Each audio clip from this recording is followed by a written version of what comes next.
بسم اللہ الرحمن الرحیم۔ اس سے پہلے جو گفتگو ہوئی پچھلے سبق میں وہ وضو وغیرہ کے تعلق سے بحث ہوئی یا طہارت کے تعلق سے بحث ہوئی کہ اس میں نیت ضروری ہے یا نہیں ہے اور کب وضو درست ہوگا کب نہیں ہوگا۔ اب یہاں سے عبادات کے بارے میں گفتگو کر رہے ہیں۔ فرما رہے ہیں کہ تمام عبادتیں جو بھی ہیں ان کی صحت کے لیے نیت شرط ہے، بغیر نیت کے کیا ہے عبادت درست نہیں ہوگی۔ البتہ اگر اسلام اگر کوئی شخص لا رہا ہے جو بہت بڑی عبادت ہے، وہ کیا بغیر نیت کے درست ہو جائے گا؟ کیوں؟ کیونکہ اس پر دلیل فقہاء کرام کا یہ قول ہے، ان اسلام المکرہ صحیح، یعنی مکرہ کے اسلام کیا ہے؟ صحیح ہے، یعنی جس کو زبردستی یا اس پر زور ڈالا گیا کہ تم اسلام لے آؤ کسی بیس پر ڈرا دھمکا کے جیسے بھی، اور وہ اسلام لے آیا تو اس کا اسلام درست ہے۔ تو اس سے یہ پتہ چلا کہ اسلام لانے کے لیے نیت کیا ہے؟ شرط نہیں ہے، بلکہ بغیر نیت کے اسلام درست ہو جائے گا۔ البتہ بعض علماء نے اس بارے میں اختلاف کیا ہے کہ یہ حکم حربی اور ذمی اور مستعمل سب کے لیے یکساں ہے یا الگ الگ ہیں۔ تو بعض کتابوں سے پتہ چلتا ہے کہ صرف یہ حکم حربی کے لیے ہے، لیکن بعض ہمارے ائمہ نے تحقیق پیش کی کہ یہ شرط کہ صرف حربی کے لیے ہے کہ بغیر نیت کے وہ ایمان لے آئے گا، یا یہ کہ زبردستی اس پر دباؤ ڈالا گیا اور ایمان لے آئے تو اس کا ایمان درست ہے۔ یہ امام شافعی کا مذہب ہے۔ رہی بات ہمارے نزدیک، تو ہمارے نزدیک کوئی تفریق نہیں ہے، خواہ وہ حربی ہو یا ذمی ہو یا مستعمل ہو، اگر مکرہ کی صورت ہوئی اور وہ ایمان لے آیا، زبان سے اس نے کہہ دیا، قبول کر لیا، تو اس کا ایمان درست ہو جائے گا۔ تو بہرحال اتنی بات سے یہ پتہ چلا کہ اسلام لانے کے لیے نیت شرط نہیں ہے، کیونکہ مکرہ کا اسلام درست ہے۔ وَأَمَّا فِي الْعِبَادَاتِ كُلِّهَا، اور تمام عبادات میں تو اس کی صحت کے لیے نیت شرط ہے، مگر اسلام فَإِنَّهُ يَصِحُّ بِدُونِهَا، کہ اسلام بغیر نیت کے بھی درست ہو جائے گا۔ بدلیل قولہم،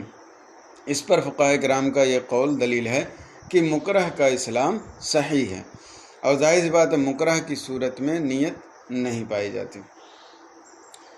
وَلَا يَكُونُ مُسْلِمًا بِمُجَرَّدِ نِيَّةِ الْإِسْلَامِ بِخِلَافِ الْكُفْرِ كَمَا سَنُبَيِّنُهُ فِي بَحْثِ الطُّرُقِ۔ اب یہاں سے یہ آپ یہ نہ سمجھیں کہ الا الاسلام کا جو استثناء ہوا اس پر دلیل پہلے قول سے پیش کی بدلیل قول، پھر اسی پر یہ وَلَا يَكُونُ مُسْلِمًا یعطف ہے، ایسا نہیں ہے، اس کے دلیل کے طور پر نہیں، بلکہ یہ الگ مسئلہ ہے بالکل اس سے۔ وَلَا يَكُونُ مُسْلِمًا بِمُجَرَّدِ نِيَّةِ الْإِسْلَامِ، یعنی کوئی کافر جو معروف ہے وہ مسلمان نہیں ہوگا محض اسلام کی نیت کرنے سے، بخلاف الکفر، برخلاف کفر کے۔ یعنی اگر کوئی شخص اسلام لانا چاہتا ہے تو وہ چاہے کہ ہم نے دل میں نیت کر لی کہ ہم مسلمان ہو گئے اور وہ مسلمان ہو جائے، تو محض نیت سے کوئی کافر مسلمان نہیں ہو سکتا۔ اس کے برخلاف اگر کوئی کفر کرے تو اس میں اگر صرف نیت ہی کر لے تو وہ اسلام سے خارج ہو جائے گا۔ یعنی مثال کے طور پر کوئی مسلم ہے اور وہ سوچے کاش میں ہندو ہوتا تو بہتر ہوتا، یا میں عیسائی ہوتا تو بہتر ہوتا، تو اتنا سوچنے ہی سے وہ اسلام سے خارج ہو جائے گا۔ کیونکہ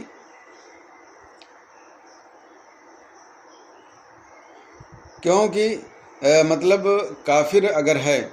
تو وہ کافر ہے تو مسلمان ہونے کے لیے اسے کیا بولتے ہیں، مسلمان ہونے کے لیے اسے وہ مسلمان ہونے کے لیے نیت ضروری نہیں ہے، لیکن اگر مسلم ہے اور وہاں پر صرف اس نے نیت کر لی تو وہ کافر ہو جائے گا۔ وَلَا يَكُونُ مُسْلِمًا بِمُجَرَّدِ نِيَّةِ الْإِسْلَامِ، اور محض اسلام کی نیت سے کوئی کافر مسلمان نہیں ہوگا، برخلاف کفر کے۔ یعنی اگر کوئی مسلم ہے اور اس نے صرف محض نیت کر لی تو اسلام سے خارج ہو جائے گا اور کافر ہو جائے گا۔ اور رہی بات یہ کہ محض اسلام کے نیت سے وہ مسلمان کیوں نہیں ہوگا، تو اس لیے کہ کہ اسلام لانا یہ اوامر و نواہی کے سامنے جھکنا ہے، اس کو قبول کرنا ہے، اور یہ فعل ہے، اور فعل محض نیت سے پورا نہیں ہوتا بلکہ فعل کا پایا جانا ضروری ہے۔ یعنی اسلام لانا یہ فعل ہے، اور فعل بغیر فعل کیے ہوئے محض نیت سے وہ پورا نہیں ہوتا۔ اس لیے جب تک وہ زبان سے اس کو قبول نہیں کرے گا یا زبان سے اس کا اقرار نہیں کرے گا، اس وقت تک کیا ہے وہ مسلمان نہیں ہوگا۔ اور کما سنبینہ فی بحث الطرق، جیسا کہ عنقریب ہم اس کو بحث الطرق میں بیان کریں گے، یعنی اسی قاعدے کے آخر میں۔ وَأَمَّا الْكُفْرُ فَيُشْتَرَطُ لَهُ النِّيَّةُ لِقَوْلِهِمْ إِنَّ كُفْرَ الْمُكْرَهِ غَيْرُ صَحِيحٍ۔ اب یہاں پر پھر دوبارہ جب بخلاف الکفر کہہ دیے تو اس سے بات یہ سمجھ میں آ گئی کہ مکرہ کا کفر درست نہیں ہے، یعنی نیت کرے گا تبھی کافر ہوگا، تو محض پھر اس کو یہاں پر ذکر کرنے کی ضرورت نہیں تھی۔ وَأَمَّا الْكُفْرُ فَيُشْتَرَطُ لَهُ النِّيَّةُ لِقَوْلِهِمْ، اور رہی بات کفر کی تو اس کے لیے نیت شرط ہے، کیونکہ اس پر فقہاء کرام کا یہ قول ہے کہ مکرہ کا کفر کیا ہے، صحیح نہیں ہے۔ تو اس سے صاف واضح ہو گیا کہ اگر مکرہ کا کفر صحیح ہوتا تو یہ سمجھ میں آتا کہ نیت کی ضرورت نہیں ہے، لیکن جب مکرہ کا کفر درست نہیں ہے، یعنی اگر کسی کو زور زبردستی کی گئی، جبر کیا گیا اور بغیر رضا کے اس نے کفر بک دیا، تو اس پر کفر کا حکم نہیں ہوگا۔ تو اس سے پتہ چلا کہ مکرہ کا کفر صحیح نہیں ہے، تو واضح ہو گیا کہ اس میں نیت شرط ہے، یعنی اسلام سے کوئی خارج اسی وقت ہوگا جب وہ کفر کی نیت کرے گا، بغیر اس کے وہ اسلام سے خارج نہیں ہوگا۔ اور جب یہاں پر بات یہ ہوئی کہ نیت ہوگی تبھی اسلام سے خارج ہوگا، تو کلمہ کفر جو ہزلاً یا استخفافاً ہوتا ہے، اس سے ایک اعتراض ہوا، تو اسی اعتراض کو بلکہ بعض لوگوں کا قول تھا کہ استہزاء اور ہزل کی صورت میں بھی قصد ہوتا ہے، نیت پائی جاتی ہے تبھی کفر ہوتا ہے، تو ایک طرح سے کہہ لیجئے اس کا یہاں پر رد ہے۔ فرما رہے ہیں وَأَمَّا قَوْلُهُمْ، اور فقہاء کرام کا قول، إِنَّهُ إِذَا تَكَلَّمَ بِكَلِمَةِ الْكُفْرِ حَازِلًا يَكْفُرُ إِنَّمَا هُوَ بِاعْتِبَارِ أَنَّ عَيْنَهُ كُفْرٌ كَمَا عُلِمَ فِي الْأُصُولِ مِنْ بَحْثِ الْحَزْلِ۔ جب کوئی شخص ہزل کے طور پر کلمہ کفر بکے تو یہ کفر ہوگا، وہ اس اعتبار سے کہ اس کا عین کفر ہے، جیسا کہ اصول میں بحث حزل سے واضح ہے۔ یعنی یہاں پر آپ یہ اعتراض بھی ہو سکتا ہے کہ جب کلمہ کفر بطور حزل بولے یا بطور استہزاء بولے، تو آپ جب یہ کہہ رہے ہیں کہ نیت ضروری ہے، بغیر نیت کے وہ کافر نہیں ہوگا، تو حزل کی صورت میں اور استہزاء کی صورت میں بھی جب وہ نیت کرے حزل کا اور استہزاء کا، تو اس وقت وہ کافر ہو۔ محض استہزاء کا جملہ بولنے سے، محض حزل کا جملہ بولنے سے بغیر نیت کے وہاں بھی کافر نہیں ہونا چاہیے۔ تو فقہاء کرام نے اس کا جواب بھی دیا، اور جن لوگوں نے کہا کہ یہاں بھی نیت ضروری ہے کافر ہونے کے لیے، ان کا رد بھی کیا، اور وہ یہ کہہ کر کے کہ کلمہ کفر جو حزل ہوتا ہے وہ بعین ہی کفر ہوتا ہے، اور جو استہزاء کے طور پر ہوتا ہے وہ بعین ہی کفر ہوتا ہے، وہاں نیت کی یا قصد اور ارادہ کی ضرورت نہیں ہوتی ہے۔ یعنی ایسا نہیں ہے کہ حزل اور استہزاء میں جو کفر کا معنی پایا جاتا ہے اس کی نیت کرے گا تبھی وہ کافر ہوگا، وہاں نیت کی ضرورت نہیں ہے، ارادے کی ضرورت نہیں ہے۔ اگر یہ متعین ہو گیا کہ یہ کلمہ استہزاء ہے اور کلمہ حزل ہے، تو چونکہ وہ بعین ہی کفر ہوتا ہے، اس لیے وہاں پر نیت اور ارادے اور قصد کا کوئی دخل نہیں ہے اس کے کافر ہونے میں۔ اس لیے ہم نے کہا کہ جب کلمہ استہزاء یا کلمہ حزل بولے گا تو ایسی صورت میں کافر ہو جائے گا، کیونکہ وہ جملہ وہ کلمہ بعینی خود ہی کفر ہے، اس لیے وہاں نیت اور قصد اور ارادے کی ضرورت نہیں ہے۔ ہاں اس کے علاوہ اگر دوسری جگہ پر ہے تو وہاں نیت دیکھی جائے گی۔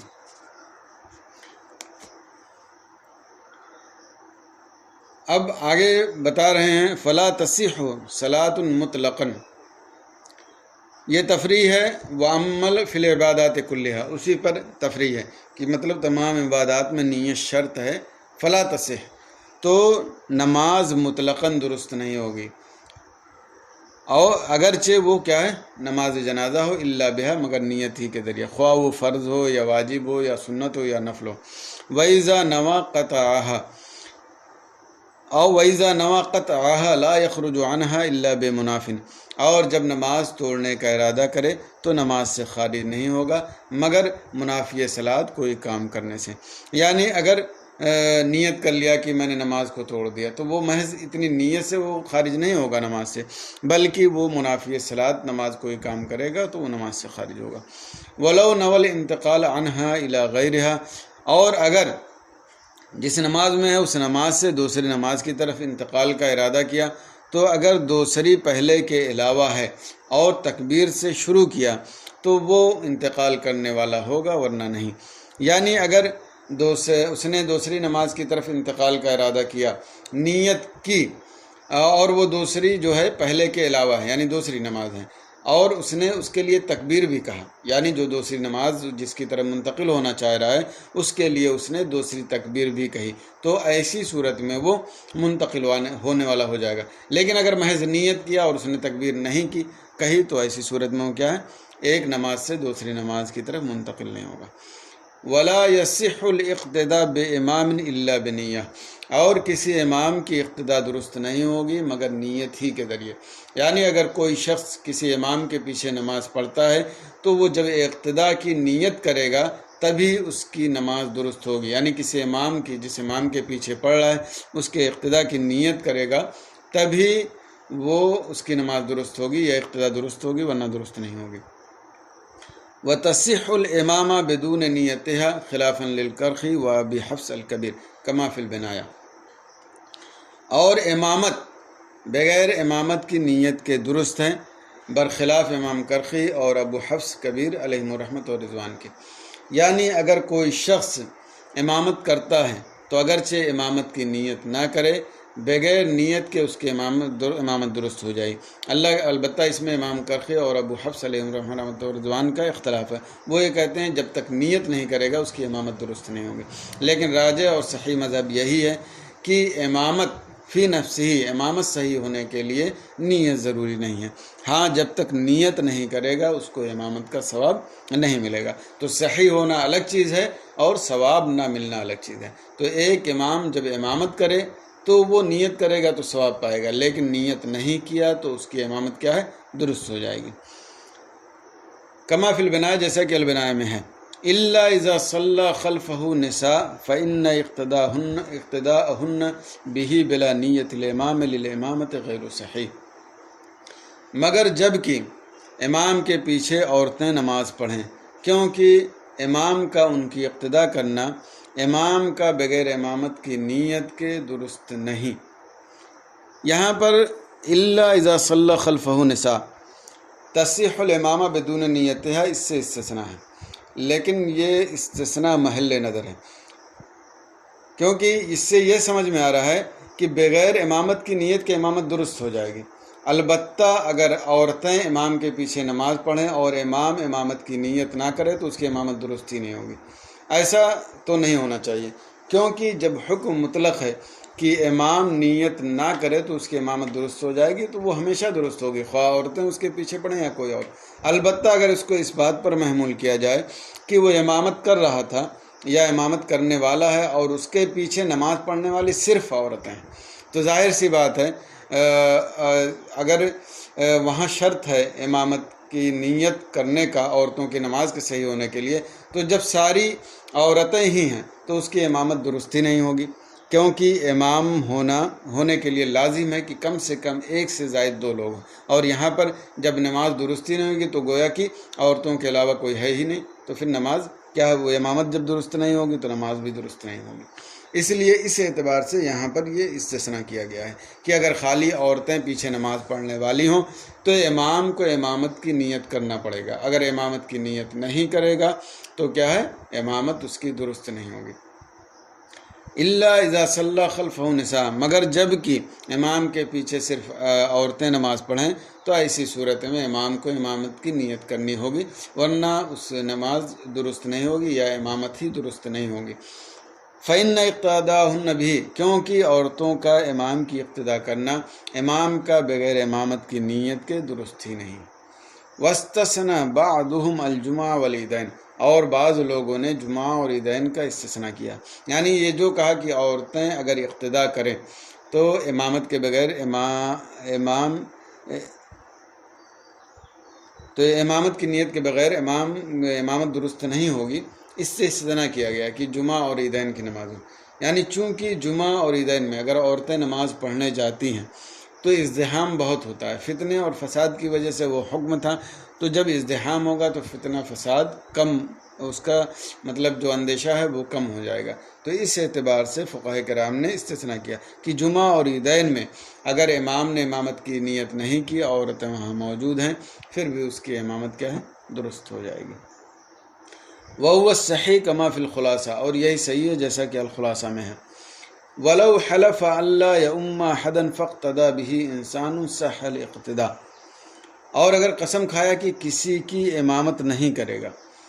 فَاقْتَدَىٰ بِهِ إِنسَانٌ، تو کسی ایک شخص نے اس کی اقتداء کر لی، تو ایسی صورت میں اقتداء صحیح ہے ہمارے ائمہ ثلاثہ کے نزدیک۔ ائمہ ثلاثہ سے مراد وہی امام اعظم، امام یوسف اور امام محمد علیہم الرحمۃ و رضوان۔ وَهَلْ يَحْنَث، اور کیا حانث ہوگا یا نہیں، یعنی یہ تو ٹھیک ہے کہ امامت درست ہو گئی، اس کا اقتداء بھی درست ہو گئی، لیکن امام حانث ہوگا یا نہیں؟ قال فی الخانیہ یحنث قضاء لا دیانتاً، کہ قضاء حانث ہو جائے گا، دیانتاً حانث نہیں ہوگا، یعنی جب کہ رکوع اور سجدہ کر لیا، جب تک رکوع اور سجدہ نہیں کیا ہے امامت نہیں پائے گی، جب رکوع اور سجدہ کر لے گا تو امامت پائے گئی، تو اس وقت یہ کیا ہے؟ قضاء حانث ہوگا، دیانتاً حانث نہیں ہوگا۔ جب تک رکوع اور سجدہ نہیں کیا اور اگر اس نے نماز توڑ دی تو ایسی صورت میں کیا ہے؟ وہ حانث نہیں ہوگا۔ الا ان اشہد قبل الشروع فلا یحنث قضاء، مگر جب کہ شروع کرنے سے پہلے اس نے کسی کو گواہ بنا لیا ہو تو قضاء بھی حانث نہیں ہوگا، یعنی اس نے قسم کھائی کہ میں کسی کی امامت نہیں کروں گا، اور نماز شروع کرنے سے پہلے اس نے اس پر گواہ بھی بنا لیا کہ میں نے قسم کھائی ہے کہ میں کسی کی امامت نہیں کروں گا، تو اگر یہ صورت پائی جائے تو وہ قضاء بھی حانث نہیں ہوگا، لیکن اگر گواہ نہیں بنایا ہے تو کیا ہے؟ وہ حانث ہو جائے گا قضاء، اگرچہ دیانتاً حانث نہ ہو۔ وَكَذَا لَوْ أَمَّ النَّاسَ هَذَا الْحَالِفَ فِي صَلَاةِ الْجُمْعَةِ صَحَّتْ وَحَنِثَ قَضَاءً، اور ایسے ہی اگر اس قسم کھانے والے نے نماز جمعہ میں لوگوں کی امامت کی تو یہ امامت درست ہو جائے گی اور قضاء حانث ہو جائے گا، یعنی اگر اس نے قسم کھائی تھی کہ میں نے کسی کی امامت نہیں کرنی ہے، میں کسی کی امامت نہیں کروں گا، لیکن اس نے جمعہ کی نماز میں امامت کی، تو ظاہر سی بات ہے جمعہ کی نماز بغیر چند مطلب اس کے جو شرائط ہیں کہ اتنے لوگ ہوں، بغیر اس کے وہ نماز میں امامت کر ہی نہیں سکتا ہے جمعہ کی نماز میں۔ تو جب اس نے جمعہ کی نماز کے لیے کھڑا ہوا تو گویا کہ وہ بالقصد امامت کے لیے کھڑا ہوا، تو جب امامت کے لیے کھڑا ہوا تو خواہ گواہ کرے یا نہ کرے، بہرحال وہ کیا ہے؟ حانث ہو جائے گا۔ ولا يحنث اصلا اذا امهم في صلاة الجنازہ وسجدۃ التلاوہ، اور بالکلیہ حانث نہیں ہوگا، یعنی نہ قضاء نہ دیانتاً، جب کہ لوگوں کی امامت کی نماز جنازہ میں اور سجدہ تلاوت میں، یعنی اس نے قسم کھائی کہ میں کسی کی امامت نہیں کروں گا، لیکن نماز جنازہ میں اس نے امامت کی، سجدہ تلاوت میں امامت کی، تو یہاں پر یہ کہا گیا کہ بھائی نماز بھی نماز جنازہ بھی نماز ہے، سجدہ تلاوت بھی ایک طرح سے نماز ہی ہے، تو یہاں پہ حانث ہو جانا چاہیے، حانث کیوں نہیں ہو رہا؟ تو اس کا جواب فقہاء کرام نے یہ دیا کہ نماز سے یہاں نماز کامل مراد ہے، یعنی جو رکوع اور سجود اور تلاوت وغیرہ ساری چیزیں ہیں، تو وہ نماز مراد ہے، اس لیے اگر اس طرح سے کوئی قسم کھائے گا تو نماز جنازہ اور سجدہ تلاوت میں امامت کرنے سے کیا ہے؟ وہ حانث نہیں ہوگا۔ وَلَوْ حَلَفَ أَن لَّا يَؤُمَّ فُلَانًا فَأَمَّ النَّاسُ نَاوِيًا أَن لَّا يَؤُمَّهُ وَيَؤُمَّ غَيْرَهُ فَاقْتَدَىٰ بِهِ فُلَانٌ حَنِثَ وَإِن لَّمْ يَعْلَم بِهِ، اور اگر قسم کھائے کہ میں فلاں شخص کی، یعنی متعین کر کے کہ فلاں شخص کی امامت نہیں کروں گا، پھر اس نے لوگوں کی امامت کی یہ نیت کرتے ہوئے کہ فلاں شخص کی امامت نہیں کروں گا اور اس کے علاوہ کی امامت کرے گا، فاقتدیٰ بہ فلان، تو جس کے تعلق سے قسم کھایا تھا کہ اس کی امامت نہیں کروں گا، اس نے اس امام کی اقتداء کی، تو امام یہ حانث ہو جائے گا اگرچہ اسے معلوم نہ ہو، یعنی اگرچہ اس نے متعین کر کے فلاں شخص کے تعلق سے کہ اس کی امامت نہیں کرے گا اور اس کے علاوہ دیگر لوگوں کی امامت کرے گا، لیکن جب اس نے نیت کی کہ ہم لوگوں کی امامت کریں گے، تو جس کے تعلق سے اس نے مطلب استثناء کیا تھا یا قسم کھائی تھی کہ اس کی امامت نہیں کرے گا، لوگوں میں وہ بھی شامل ہو گیا۔ اس بنیاد پر کیا ہے، یہ امام جس نے قسم کھائی تھی وہ حانث ہو جائے گا، کیونکہ جس کے تعلق سے اس نے قسم کھائی تھی کہ اس کی امامت نہیں کرے گا، وہ بھی اس میں کیا ہے، شامل ہو گیا۔ ولیکن لا ثواب له علی الامامہ، لیکن اس کے لیے کیا ہے، امامت پر ثواب نہیں ہے، یعنی وہ امامت جس میں اس نے امامت کی نیت نہیں کی، اگرچہ اس کی امامت درست ہو جائے گی، لیکن کیا ہے، اسے امامت پر ثواب نہیں ملے گا۔ وسجود التلاوت کالصلاۃ، اور سجدہ تلاوت بھی کیا ہے، نماز ہی کی طرح ہے، یعنی جس طرح نماز نیت کی محتاج ہیں، اسی طرح سجدہ تلاوت بھی کیا ہے، نیت کی محتاج ہیں، بغیر نیت کے کیا ہے، سجدہ تلاوت بھی درست نہیں ہوگا۔ وَقَذَا سَجْدَةُ الشُّكْرِ عَلَى قَوْلِ مَنْ يَرَاهُ مَشْرُوعَةً، اور اسی طرح سجدہ شکر اس کے قول پر جو اسے مشروع سمجھتا ہے، یعنی جو لوگ اس کے مشروعیت کے قائل ہیں، کیا ہے، وہاں پر بھی نیت شرط ہے۔ اگر کوئی شخص سجدہ شکر بغیر نیت کے کرے تو اس کا سجدہ شکر یہ درست نہیں ہوگا۔ جیسے نماز کے لیے نیت ضروری ہے، ویسے ہی سجدہ شکر کے لیے بھی نیت ضروری ہے۔ اور ایک بات یہاں پہ یہ ہے کہ امام اعظم ابو حنیفہ علیہ رحمۃ و رضوان کے نزدیک سجدہ شکر کیا ہے، جائز ہے یا نہیں جائز ہے، تو ایک جگہ قول موجود ہے کہ مشروع نہیں ہے، تو مشروع نہیں سے بعض لوگوں نے سمجھا کہ امام اعظم کے نزدیک سجدہ شکر جائز نہیں ہے۔ ایسا نہیں ہے، بلکہ آپ کے نزدیک مشروع نہیں ہے، یعنی وجوباً، واجبی طور پر وہ مشروع نہیں ہے۔ رہی بات یہ ہے کہ سنت یا مستحب ہو، تو اس اعتبار سے آپ کے نزدیک بھی کیا ہے، سجدہ شکر جائز ہے۔ والمعتمد ان الخلاف فی سنتها لا فی الجواز، اور معتمد یہ ہے کہ خلاف اس کے سنت میں ہے، نہ کہ جواز میں، یعنی جو اختلاف ہے اس کے سنیت میں ہے کہ وہ سنت ہے یا نہیں ہے۔ بہرحال رہی بات یہ کہ اس کے جواز میں تو جائز ہونے میں کوئی شک نہیں کہ امام اعظم اور ہمارے ائمہ کے نزدیک وہ جائز ہے۔ وقضا سجود السہو، اور ایسے ہی سجود سہو، یعنی سجود سہو کے لیے بھی نیت ضروری ہے، بغیر نیت کے سجدہ سہو بھی درست نہیں ہوگا۔ ولا تضرہ نیت عدمہ وقت السلام، اور سلام کے وقت سجدہ سہو کا نہ ہونے کی نیت یہ اس کو ضرر نہیں پہنچائے گا، یعنی اگر کوئی شخص یہ سلام کے وقت اس کے سجود سہو کی عدم نیت کرے، یعنی نماز سے خارج ہونے کے وقت، تو ایسی صورت میں یہ اس کو ضرر نہیں دے گا۔ وَأَمَّا النِّيَّةُ لِلْخُطْبَةِ فِي الْجُمْعَةِ فَشَرْطٌ لِصِحَّتِهَا، اور خطبہ کے لیے نیت جمعہ میں تو اس کے صحت کے لیے شرط ہے، یعنی اگر جمعہ کا کوئی خطبہ کرتا ہے تو وہاں بھی نیت ضروری ہے، بغیر نیت کے درست نہیں ہوگا۔ حَتَّى لَوْ عَطَسَ بَعْدَ صُعُودِ الْمِنبَرِ فَقَالَ الْحَمْدُ لِلَّهِ لِلْعِطَاسِ غیر قاصد لہا لم تصح کما فی فتح القدیر وغیرہ، یہاں تک کہ اگر کسی نے ممبر پر چڑھنے کے بعد چھینکا، فقال الحمدللہ، تو چھینکنے والے تو اس کے جواب میں اس نے کہا الحمدللہ غیر قاصد لہا، اس کے قصد کیے بغیر، یعنی چھینک کے اس میں الحمدللہ بغیر قصد کے اس نے کہا، لم تصح، تو ایسی صورت میں کیا ہے، یہ درست نہیں، یہ غیر قاصد لہا، یعنی خطبے کی نیت کیے بغیر ایسا کہا اس نے، لم تصح، تو یہ خطبہ درست نہیں ہوگا، جیسا فتح القدیر وغیرہ میں ہے۔ یعنی اگر ممبر پر چڑھنے کے بعد چھینکا اور اس نے الحمدللہ کہا چھینک کے جواب میں، تو اگر اس نے خطبے کی نیت نہیں کی ہے تو خطبہ درست نہیں ہوگا، کیونکہ خطبہ کے لیے بھی نیت شرط ہے، ضروری ہے، بغیر نیت کے درست نہیں ہوگا۔ وخطبۃ العیدین کذالک، اور عیدین کا خطبہ بھی اسی طرح ہے، کیونکہ اس پر فقہاء کرام کا یہ قول دلیل ہے، یشترط لہا ما یشترط لخطبۃ الجمعہ، اس کے لیے وہی شرط ہے جو خطبہ جمعہ کے لیے شرط ہے، سوا تقدیم الخطبہ، خطبہ کے مقدم ہونے کے سوا، یعنی جمعہ میں خطبہ مقدم ہوتا ہے اور عیدین میں مؤخر ہوتا ہے، اور باقی شرطیں وہی ساری چیزیں ہوتی ہیں۔ اس لیے جیسے جمعہ کے خطبہ میں نیت شرط ہے، اسی طرح عیدین کے بھی خطبہ میں نیت شرط ہے، بغیر نیت کے خطبہ درست نہیں ہوگا۔ اب یہاں پر نماز عبادات وغیرہ کے تعلق سے آج اتنے پر ہی اکتفا کرتے ہیں، انشاءاللہ آئندہ اذان وغیرہ اور استقبال قبلہ وغیرہ کے تعلق سے گفتگو ہوگی کہ وہاں پر کب نیت ضروری ہے، کب نیت ضروری نہیں ہے۔ تو انشاءاللہ آگے کا سبق پھر پڑھایا جائے گا، یہیں پر بات ختم ہوتی ہے۔ السلام علیکم ورحمۃ اللہ وبرکاتہ۔